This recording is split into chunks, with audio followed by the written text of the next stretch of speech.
সুপ্রিয় দর্শক মণ্ডলী, এখন আমরা অবস্থান করছি সেই দাস বাজারের একদম কাছাকাছি, যেখানে সৈয়দনা হজরত ইউসুফ আলাইহিসসালামকে মিশরের দাস বাজারে বিক্রি করা হয়েছিল। আজকের এই ভিডিওতে আমরা খুঁজে বের করব কোথায় সেই দাস বাজারের অবস্থান এবং আজিজে মিসরের পুতিফর কিভাবে তাকে সেই দাস বাজার থেকে কিনে নিয়েছিল জুলেখার রাজপ্রাসাদে। ঘোড়ার নিচে পায়ের নিচে যেগুলো দেয়, এখানে কিন্তু অনেক বড় রকমের কর্মযজ্ঞ চলতেছে।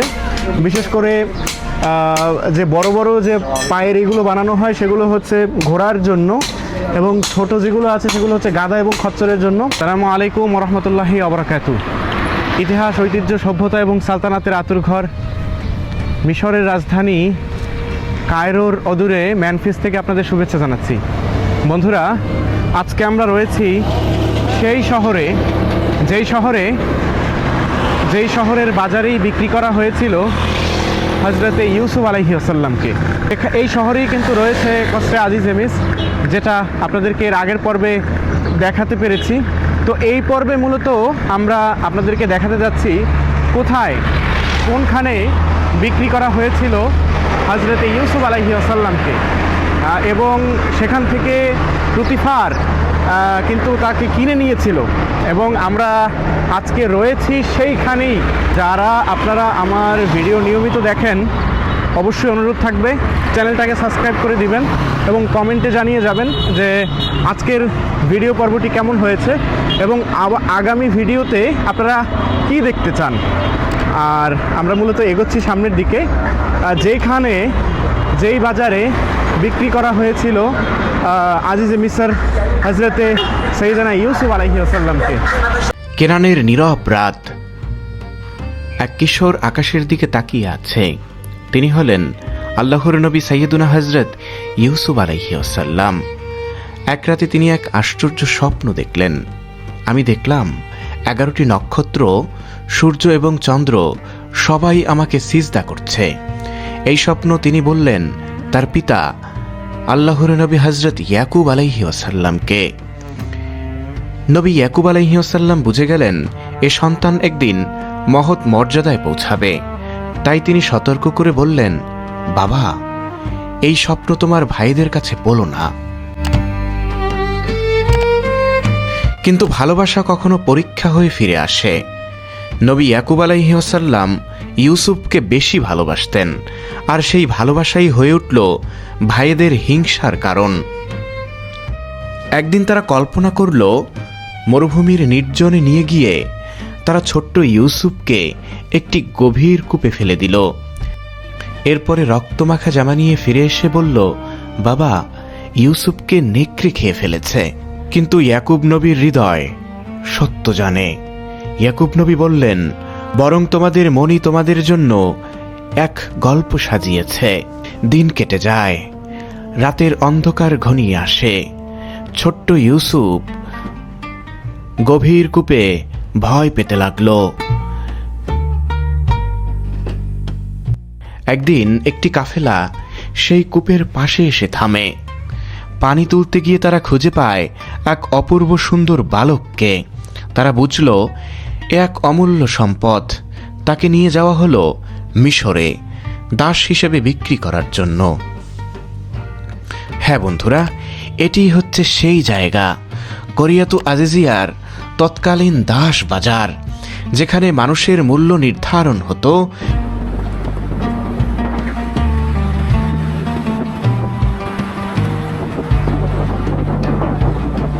কিন্তু আজ এখানে বিক্রি হচ্ছেন একজন ভবিষ্যৎ নবী।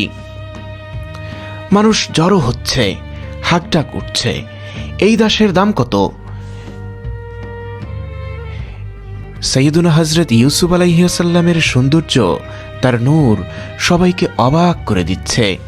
অবশেষে মিশরের এক উচ্চপদস্থ ব্যক্তি আজিজে মিসরের পুতিফার, তিনি তাকে উচ্চ মূল্যে কিনে নিলেন।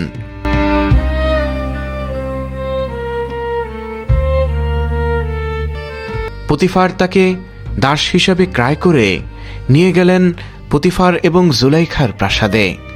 পুতিফারের স্ত্রী জোলাইখাকে বললেন, তাকে সম্মানের সাথে রেখো, হয়তো সে আমাদের উপকারে আসবে অথবা আমরা তাকে সন্তান রূপে গ্রহণ করব। এভাবেই এক কূপের অন্ধকার থেকে এক দাসবাজারের ভিড় পেরিয়ে নবী হজরত ইউসুফ আলাইহিস সালাম পৌঁছে গেলেন পুতিফারের রাজপ্রাসাদে। কিন্তু গল্প এখানেই শেষ নয়। এই প্রাসাদ থেকেই শুরু হয় আরো বড় পরীক্ষা।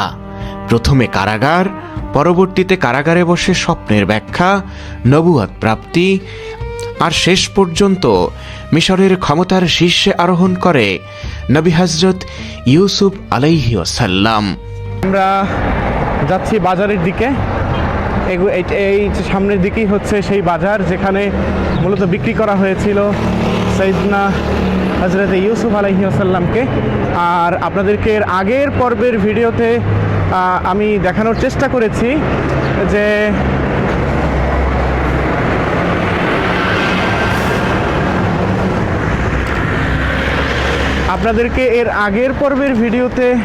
আমি দেখানোর চেষ্টা করেছি মূলত যে কোন জায়গাটাতে হজরত মুসা আলাইহিস সালাম এবং ফেরাউনের যে কোরআনে বর্ণিত যে কাহিনী, সেই কাহিনী সংঘটিত হয়েছিল সেই জায়গাটা।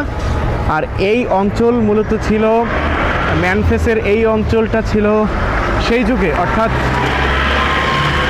ফেরাউনিক আমলে কিন্তু এই যুগ ছিল, এই ম্যানফেসের এই অঞ্চলটা ছিল ব্যবসায়িক কেন্দ্র এবং মিশরের সবচেয়ে বড় ব্যবসা বাণিজ্য পরিচালনা হতো এখান থেকেই। এবং এখানকার এই বাজারেই কিন্তু উঠিয়েছিল, আসসালামু আলাইকুম, এখানকার এই বাজারেই কিন্তু বিক্রি করা হয়েছিল সাইয়েদনা ইউসুফ আলাইহিস সালামকে। তো দেখুন এরাই হচ্ছে সেই বাজার। এর আশেপাশের কোনো একটা জায়গা থেকেই, আসসালামু আলাইকুম, দেখতে পাচ্ছেন বন্ধুরা ঘোড়া, ঠিক এইভাবেই এখানে বণিকরা আসতো বিভিন্ন জায়গা থেকে, বিভিন্ন প্রান্ত থেকে, ফিলিস্তিন থেকে, জর্ডান থেকে, সুরিয়া থেকে, সব জায়গা থেকে বণিকরা আসতো এবং এই বাজারেরই যে কোনো একটা জায়গায় বিক্রি করা হয়েছিল। আসসালামু আলাইকুম বন্ধুরা, নাম বন্ধুরা দেখতে পাচ্ছেন, এই যে দেখুন ঘুরে দেখাই, এটাই হচ্ছে ঘোড়ার পায়ের নিচে ব্যবহার করে এগুলো। তো এগুলো এখানে বানানো হয়, এই যে দেখুন অনেক রয়েছে এখানে। আসসালামু আলাইকুম, আসসালামু আলাইকুম, এই যে দেখুন সবাই এখানে বানাচ্ছে। মাহাজা التويش في تحت الحمار. ايوه ايوه حمار حصان। বন্ধুরা এগুলো হচ্ছে, এই যে দেখুন এই যেগুলো বানাচ্ছে এগুলো হচ্ছে হিমারের পায়ের নিচে থাকে, বা গাধা খচ্চর যেগুলো আছে এগুলো নিচে থাকে। এখানেও রয়েছে দেখুন, এই যে দেখুন। আসসালামু আলাইকুম, عامل ايه يا عم؟ الحمد لله تمام يا حبيبي, এই حضرتك বন্ধুরা, শুকরান। বন্ধুরা দেখতে পাচ্ছেন এখানে কিন্তু অনেক বড় রকমের কর্মযজ্ঞ চলতেছে। বিশেষ করে যে বড় বড় যে পায়ের এগুলো বানানো হয় সেগুলো হচ্ছে ঘোড়ার জন্য, এবং ছোট যেগুলো আছে সেগুলো হচ্ছে গাধা এবং খচ্চরের জন্য। দেখুন এখানে এরকম কর্মযজ্ঞ চলতেছে। আর আমরা এখন রয়েছি ঠিক ইউসুফ আলাইহিস সালামকে যে বাজারে বিক্রি করা হয়েছিল সেই বাজারেই। আসসালামু আলাইকুম বন্ধুরা, ইউসুফ আলাইহিস সালামকে যে বাজারে বিক্রি করা হয়েছিল সেই বাজারেরই বিভিন্ন অলিগলি আমরা ঘুরে ঘুরে দেখছি। এবং এখানকার কোনো একটা জায়গাতেই তাকে বিক্রি করা হয়েছিল এবং তাকে কিনে নিয়েছিল পুতিফার। আর পুতিফারের প্রাসাদের এরিয়াও কিন্তু এই যে দেখুন, এখান থেকে শুরু হয়েছে পুতিফারের প্রাসাদের এরিয়া, এখান থেকে ওইদিকে হচ্ছে তার প্রাসাদের এরিয়া। তো আমরা এর আগের পর্বে আপনাদেরকে সেগুলো দেখানোর চেষ্টা করেছি। এখানকার দোকানপাটগুলো কিন্তু দোকানপাটের লোকজনগুলো খুব ভালো, বলতেছে যে টাকা লাগবে না, নিয়ে নাও। তো আমরা অনেক জোরাজুরি করে টাকা দিলাম। তো এরকম ভালো মানুষও কিন্তু এখানে রয়েছে। তো আমরা এখানে অপেক্ষা করছি। আর এই যে দেখা যাচ্ছে এই এরিয়ার যে কোনো একটা সাইটেই হয়তো হযরত ইউসুফ আলাইহিস সালামকে বিক্রি করা হয়েছিল। এটাই ছিল মূলত দাসবাজার, এবং কেনাবেচার জন্য সিরিয়া থেকে বিভিন্ন জায়গা থেকে দাসদেরকে এই বাজারে উঠানো হতো এবং পতিফারের যে প্রাসাদ, সেই প্রাসাদ কিন্তু এখান থেকে একটু অদূরেই সেই প্রাসাদ রয়েছে। সেই প্রাসাদের এখান থেকে ক্রয় করে নিয়েই কিন্তু হযরত সাইয়েদনা ইউসুফ আলাইহিস সালামকে সেই প্রাসাদে নেওয়া হয়েছিল এবং চড়া দামে তাকে ক্রয় করা হয়েছিল। এবং যে বণিক দল এসেছিল, সেই বণিক দল মূলত এই বাজারে অবস্থান করছিল এবং এই বাজারেই তাকে বিক্রি করা হয়েছিল। পতিফার তাকে ক্রয় করেছিল।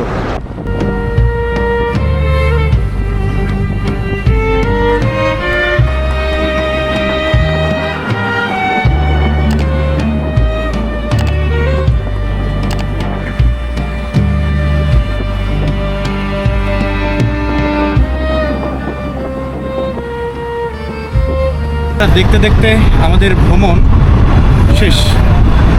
আমরা এখন যেই পথে এসেছি সেই পথেই আবার বিদায় নিচ্ছি। দেখা হবে ইনশাল্লাহ সামনের কোনো ভিডিও পড়বে। সে পর্যন্ত সবাই ভালো থাকবেন, সুস্থ থাকবেন। আর যারা আমার ভিডিওগুলো নিয়মিত দেখেন তারা অবশ্যই জানাবেন যে সামনের পর্বের ভিডিও আমরা কোথায় করতে পারি। আর সাথে সাথে চ্যানেলটিকে সাবস্ক্রাইব করে দিবেন, লাইক করে দিবেন এবং শেয়ার করে দিবেন আপনাদের বন্ধুদের মাঝে, যেন যারা দেখতে পারেনি তাদেরকে দেখার সুযোগ করে দিবেন। তো আশা করি সবাই ভালো থাকবেন, সুস্থ থাকবেন। আল্লাহ হাফেজ। আসসালামু আলাইকুম ওয়া রাহমাতুল্লাহি ওয়া বারাকাতুহু।